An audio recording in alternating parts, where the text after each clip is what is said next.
உள்ளுக்குள்ள கதறிட்டு இருக்கேன். வெளியில் அழுகக்கூடாது. ஏன்னா வணக்கம். இன்றைய முக்கிய செய்திகள்.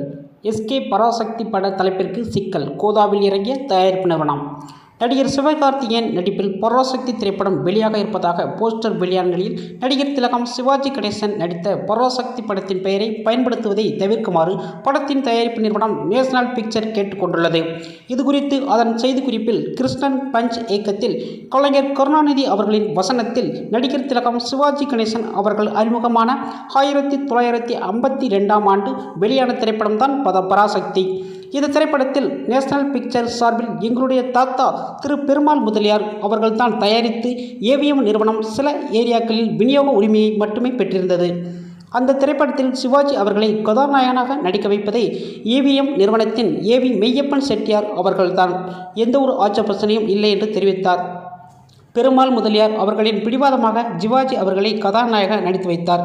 தன்னுடைய இறுதி காலம் வரை நடிகர் திலகம் சிவாஜி அவர்கள் தன்னை அறிமுகப்படுத்திய தயாரிப்பாளர் என்ற வகையில் ஒவ்வொரு பொங்கல் நாளன்றும் வேலூர் வந்து பெருமாள் முதலியார் அவர்களின் ஆசை பெற்று செல்வதை வழக்கமாக கொண்டிருந்தார். அத்தகைய எங்களின் தாத்தாவுடைய பெருமைமிகு தயாரிப்பு தான் பராசக்தி.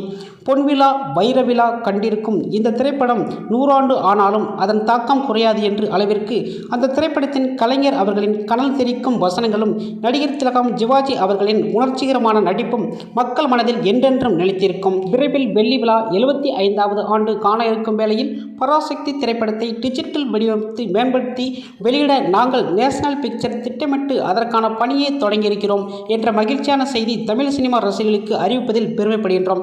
அந்த தருணத்தில் எங்களுக்கு முழு உரிமையான பராசக்தி திரைப்படத்தின் பெயரை வேறு யாரும் தங்களுடைய திரைப்பட தலைப்பாக பயன்படுத்தக்கூடாது என்று திட்டவட்டமாக தெரிவித்துள்ளது. சிவகார்த்திகேயன் நடித்த அனைத்து படங்களுமே மற்ற படங்களில் உள்ள தலைப்பாக வந்து ட்ரெண்டிங் ஆனது. இதனால்தான் படம் முழுக்க கொஞ்சம் வியாபாரம் அதிகமாக செலுத்தும் அளவுக்கு ஓடியுள்ளது.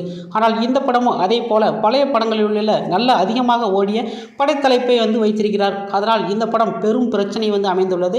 இதனால் சிவகார்த்திகேயன் ஏகப்பட்ட நஷ்டமும் ஏமாற்றமும் அமையும் என்று எதிர்பார்க்கப்படுகின்றது. இது மட்டும் இல்லாமல் இது போன்ற வீடியோவை நீங்கள் உடனுக்குடன் தெரிஞ்சுக்கொள்ள MP நியூஸ் சேனலை சப்ஸ்கிரைப் பண்ணி தெரிஞ்சுக்கொள்வோம். நன்றி, வணக்கம்.